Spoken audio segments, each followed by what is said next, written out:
विनय कोरे. खरं तर आमचं जे कुटुंब होतं हे सहकारात होतं, पण सावकर साहेब आहेत ते राजकारणात उतरले कारण की त्यांना जास्तीत जास्त लोकांची मदत करायची होती. आणि खऱ्या अर्थानं सावकर साहेब असे होते की अनेक पक्षांनी त्यांना सांगितलं की आमच्यात विलीन व्हा, पण त्यांनी कायम मंत्रीपदाच्या आशेपुढं सुद्धा स्वतःचा व स्वतःच्या कार्यकर्त्यांचा स्वाभिमान जपला. जेव्हा त्यांच्या कार्यकर्त्यांवर संकट आलं तेव्हा तो कार्यकर्त्यांची ढाल झाला. खरं तर न मास्क घालता, न PPE किट घालता तो नेता स्वतःच्या जीवावर खेळून त्याच्या कार्यकर्त्यांना भेटायचा, कारण की त्याच्यासाठी स्वतःच्या जीवापेक्षा जास्त त्याचे कार्यकर्ते महत्त्वाचे होते. म्हणून खरं तर 20 तारखेला येणाऱ्या आपण नारळाच्या बागेला प्रचंड मतदान करून गुलाल उधळायचाच पोलिसांनी. सुद्धा हाताला काम आहे, त्यामुळे पुरुषसुद्धा आर्थिकदृष्ट्या सबल आहे आणि स्त्रियासुद्धा सबल आहेत. त्यामुळं अगोदरच ते आनंदी उत्साही आहेत आणि त्यात लाडक्या बहिणीचा लाभ सगळ्यांनाच मिळालेला आहे. त्यामुळे ते जास्तच आनंदी आहेत, कारण का कष्टाशिवाय त्यांच्या हाताला आर्थिक बळकटी मिळत नाही आहे. त्यातनं हे लाडक्या बहिणीचं जी योजना चालू झाल्यामुळं खूप आनंदी वातावरण आहे आणि ते सगळ्या साहेबांच्या पाठीमागे आहेत आणि ते विजय हे निश्चितच आहे, त्यांनी दाखवून दिलेलं आहे. आणि त्याच्यानंतर जेव्हा पद मिळेल तेव्हा आणखीन काय विकास कामं होतील त्या दृष्टीने आपण विचार करून आणखीन चांगला विकास या गावाचा आपण जेवढा जास्त चांगला होईल तेवढा विचार करू. आज जो महिलांच्यावर अत्याचार चालू आहे वहिनी, त्याच्याबद्दल तुमचं काय मत आहे, किंवा ह्याच्यावर प्रतिबंध म्हणून तुम्हाला काय करता येईल काय ह्या भागातून?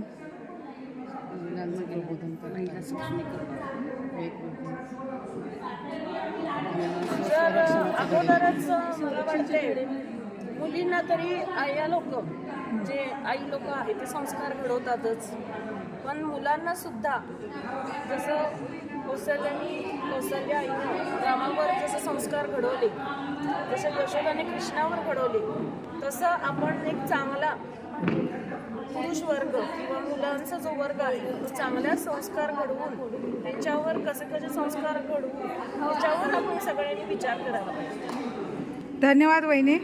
आज आपण एक राजकीय घराण्यात असून महिलांच्यावर होणारा अत्याचार, अगोदरच तुम्ही शिक्षण संस्था इतक्या प्रसारित केलेल्या आहे की वारणीच्या मुलींना बाहेर कुठं जायची आवश्यकता नाही आहे, आणि आज प्रचंड म्हणजे जोशानं इथं महिला वर्ग आपल्याला दिसत आहे. आणि आज आपली जी मुलाखत आहे निश्चितच आता 22 तारखेला गुलालानंतर आपल्याला दिसेल. धन्यवाद. आपल्या स्टार प्रचारक जनसुराज्य पक्षाच्या संध्या पाटील मॅडम आपले 2 शब्द इथं व्यक्त करतील. आज आम्ही भागाभागामध्ये सावकर साहेबांचा जेव्हा प्रचार करण्यासाठी जात आहोत, प्रत्येक वाडी, वस्ती, डोंगराळ भाग, कुठलाही भाग असू दे, प्रत्येक ठिकाणी सावकर साहेबांनी विकासाची कामं केलेली आहेत. असं म्हटलं तर वावगं होणार नाही की विकास काम म्हणजेच सावकर. सावकरांना कायम विकास कामांचा ध्यास असतो आणि ही विकास कामं वाड्या वस्त्यांपर्यंत पोचलेली आहेत. त्यामुळं मी सगळ्यांना आवाहन करते की जनसुराज्य पक्षाची, सावकर साहेबांची जी नारळाची बाग आहे त्या चिन्हासमोरील बटन दाबा आणि सावकर साहेबांना प्रचंड मताने निवडून द्या. विधानसभा 2024 निवडणुकीमध्ये सावकर साहेब 50,000 प्लस मताने 50,000 प्लसच्या मताने उमेदवार निवडून येणार. कारण गाव तिथं काम आणि गाव तिथं काम सावकर साहेबांचं काम बोलतोय. गोरगरिबांची केलेली सेवा, गोरगरिबांना दिलेली आरोग्य सेवा, हे सावकर याच्यामुळे सावकर प्रचंड मताने विजयी होणार आहे.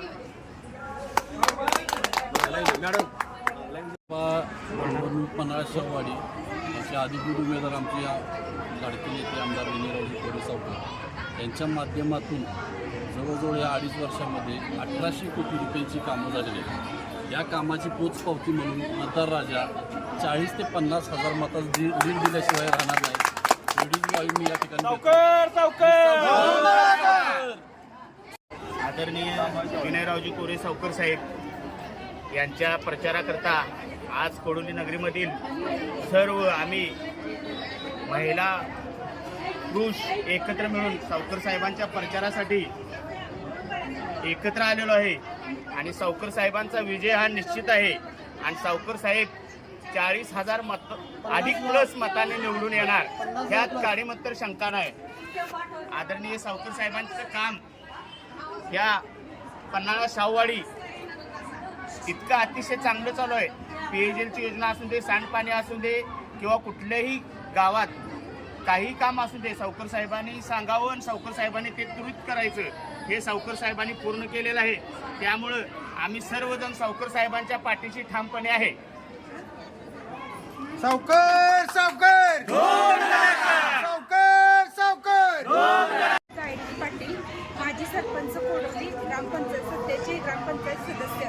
आज आम्ही नवतूर आमदार विनयरावजी कोरे सावकर यांच्या विधानसभा निवडणुकीच्या प्रचारासाठी आम्ही सर्व एकच आणि भगिनी जमलेलो आहे आणि आम्हाला विश्वास आहे आमच्या लाडक्या आमदार साहेबांच्या बाबतीत बोललं तेवढं कमी आहे आणि त्यांनी केलेल्या विकास कामांची विकासमालाही वाढतच जाणार आहे आणि आम्हाला खरंच असा विश्वास आहे आम्ही सर्व लाडक्या बहिणी म्हणजे आमदार साहेब म्हणजे भरपूर मोठ्या मताधिकाऱ्यांनी निवडून येतात.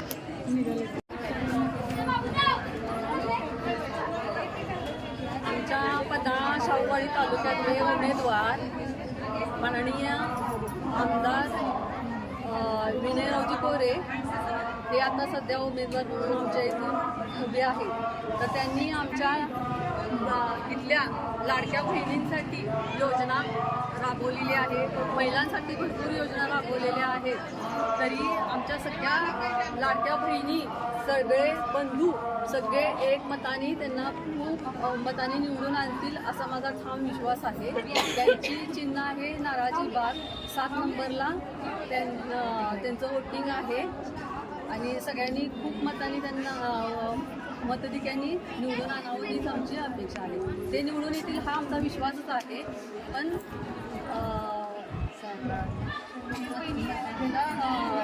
सहकार्य करावं.